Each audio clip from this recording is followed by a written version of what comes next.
Assalamualaikum warahmatullahi wabarakatuh. Salam dan bahagia. Perkenalkan, nama saya Ceva Fayareya dengan NIM 20200080117. Di sini saya akan mempresentasikan hasil kerja saya untuk memenuhi tugas ujian akhir semester Manajemen Informasi dengan judul Sistem Informasi Manajemen. Pengertian Sistem Informasi Manajemen.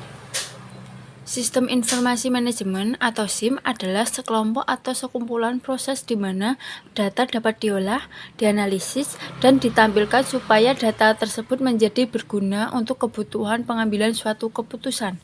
Sistem ini merupakan alat yang sangat berguna untuk menunjang dan mengendalikan operasi perusahaan.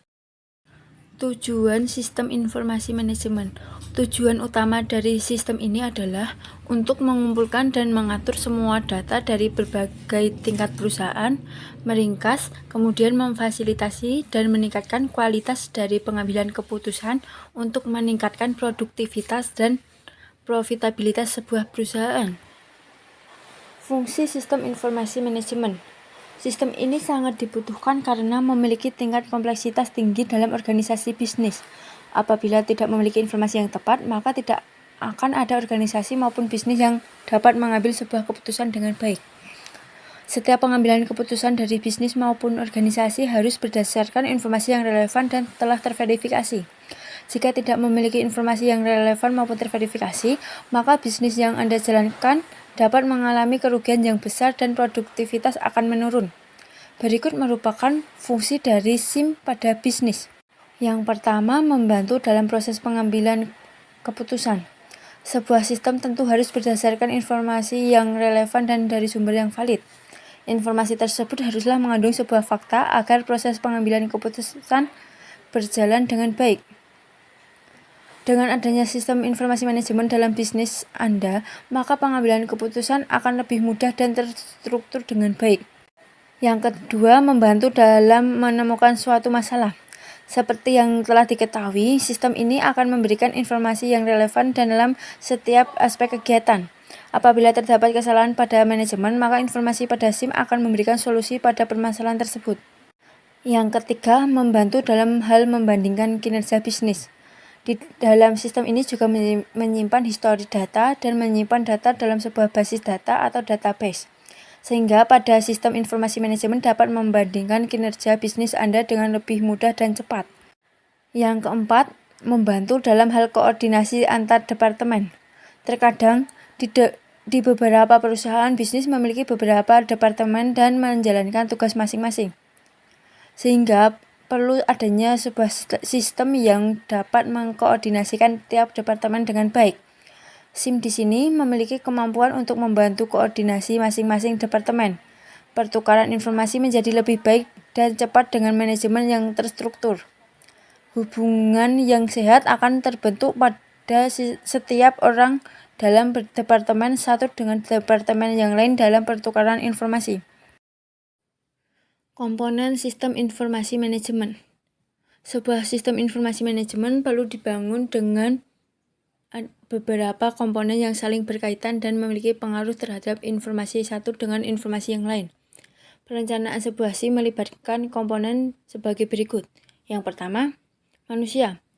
Di dalam sebuah SIM, manusia merupakan peranan yang sangat penting. Peran dari manusia sendiri adalah merancang, mengolah, mengoperasikan, membangun, dan menggunakan sistem tersebut. Sehingga informasi yang dihasilkan pada SIM akan memberikan manfaat bagi manusia dan bisnis yang dijalankan. Sumber daya manusia sangat diperlukan agar terciptanya sebuah sistem yang berjalan dengan baik dan semestinya. Yang kedua, ada informasi. Sistem informasi manajemen dibuat oleh manusia untuk menghasilkan informasi dari data yang bersifat mentah sehingga menjadi data yang dapat diolah dan dapat berguna bagi bisnis. Informasi yang berguna di sini adalah informasi yang relevan, dapat dibandingkan, memiliki akurasi tinggi, tepat waktu, dan dapat dipertanggungjawabkan. Informasi yang telah memenuhi syarat tersebut akan memberikan manfaat yang besar bagi manusia serta bisnis yang dijalankan. Pengolahan data dan informasi akan lebih mudah dan teruji apabila dalam bisnis yang dikembangkan menggunakan SIM yang tepat. Yang ketiga ada sistem. Sistem informasi manajemen adalah sebuah sistem besar di mana terbentuk dari beberapa subsistem yang berbeda tugasnya, tetapi saling terhubung dan terintegrasi. Subsistem dalam informasi manajemen bertugas untuk mengumpulkan, mengolah, dan menyempurnakan data sehingga menghasilkan sebuah informasi. Yang keempat ada organisasi manajemen. Setiap usaha dan bisnis membentuk organisasi manajemen untuk mencapai tujuan dari usaha dan bisnisnya. Fungsi dari organisasi manajemen sendiri adalah untuk mengorganisir, melaksanakan, merencanakan, dan mengontrol operasional perusahaan atau organisasi. Yang kelima, pengambilan keputusan. Pengambilan keputusan dapat diambil apabila bisnis tersebut memiliki informasi yang relevan dan dapat dipertanggungjawabkan. Seorang pebisnis maupun pengusaha tidak dapat mengambil keputusan dengan baik apabila tidak adanya SIM sebagai wadah untuk mengelola informasi. Dapat dikatakan bahwa dasar pertimbangan untuk mengambil sebuah keputusan adalah menggunakan sistem informasi manajemen. Selain itu, informasi juga harus bersifat relevan dan mengandung fakta serta tidak ada unsur rekayasa. Selanjutnya, jenis laporan yang dihasilkan. Pada umumnya, sistem informasi manajemen digunakan untuk menyimpan data dan membuat laporan yang akan digunakan oleh profesional bisnis sebagai analisis dan membuat keputusan. Berikut setidaknya terdapat 3 jenis laporan yang dihasilkan dari SIM. Yang pertama, real time. Jenis laporan yang pertama berupa real time atau dapat diartikan bahwa laporan tersebut dapat dimonitoring secara langsung. Laporan jenis ini biasanya digunakan dalam bisnis untuk melihat setiap perubahan pada informasi secara langsung serta tidak ada batasan waktu.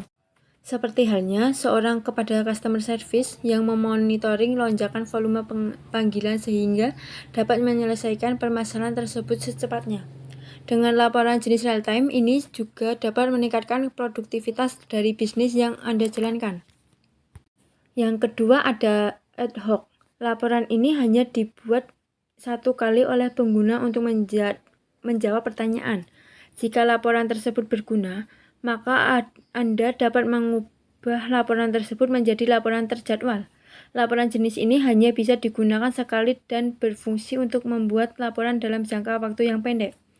Di dalam sebuah bisnis dibutuhkan sistem yang dapat mengelola laporan secara cepat dan oleh sebab itu sangat cocok untuk menggunakan ad hoc. Yang ketiga, dijadwalkan. Laporan yang ketiga merupakan laporan yang dibuat secara berkala. Laporan terjadwal memungkinkan perusahaan atau organisasi untuk mengelola data secara berkala dari waktu ke waktu. Pemohon telah menyediakan untuk menarik dan mengatur data. Contoh dari laporan yang dijadwalkan adalah seorang distributor dapat membandingkan angka penjualan dari toko yang berbeda dan menggunakan parameter yang berbeda. Hal tersebut dapat meningkatkan keuntungan dari bisnis serta dapat memonitoring kondisi pasar bisnis dengan baik. Kategori sistem informasi manajemen. Sistem informasi manajemen memiliki pengertian yang sangat luas, sehingga dapat dikategorikan dalam sebuah sistem. Di antaranya adalah sebagai berikut. Yang pertama, Business Intelligence System atau BIS. Kategori ini biasanya akan digunakan oleh perusahaan yang membuat sistem keputusan bisnis berdasarkan pengumpulan, integrasi, dan analisis data serta informasi yang berhasil dikumpulkan. Sistem ini mempunyai kesamaan dengan EIS, namun hanya manajer dan eksekutif tingkat bawah yang menggunakan BIS. Yang kedua, Executive Information System atau EIS. Manajemen tingkat senior lebih sering menggunakan EIS untuk membantu dalam membuat keputusan untuk mempengaruhi organisasi.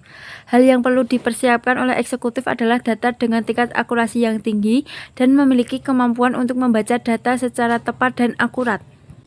Yang ketiga, Customer Relationship Management atau CRM. CRM menyimpan berbagai informasi mengenai pelanggan meliputi penjualan, informasi kontak, serta peluang pendapatan yang diperoleh. Departemen pemasaran, layanan pelanggan, business analyst, dan tim penjualan akan sering untuk menggunakan sistem CRM. Yang keempat, Sales Force Automation System atau SFA. Komponen khusus dari sistem SFA ini mampu untuk mengotomatisasi mengotomatisasikan banyak tugas yang dilakukan oleh tim atau departemen penjualan. Komponen tersebut mencakup manajemen kontak, pelacakan, pembuatan kontak, hingga manajemen pemesanan atau order.